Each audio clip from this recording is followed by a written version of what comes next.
Санкции против России останутся в силе до деоккупации Крыма. Об этом заявил вице-президент США Джозеф Байден во время встречи с президентом Украины Петром Порошенко. Кроме этого, Байден заверил, что санкции против России продлятся и до выполнения ею обязательств по Минским соглашениям.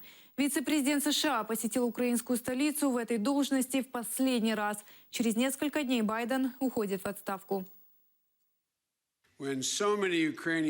Керівництво і народ України повинні поставити потреби України вище вузьких особистих інтересів. Необхідно поставити загальне благо вище містечкових упередженостей і дріб'язкових досягнень.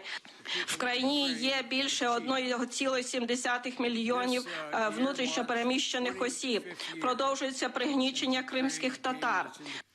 Крим – це Україна, і ми вдячні за те, що представники нової адміністрації чітко стоять на цих позиціях.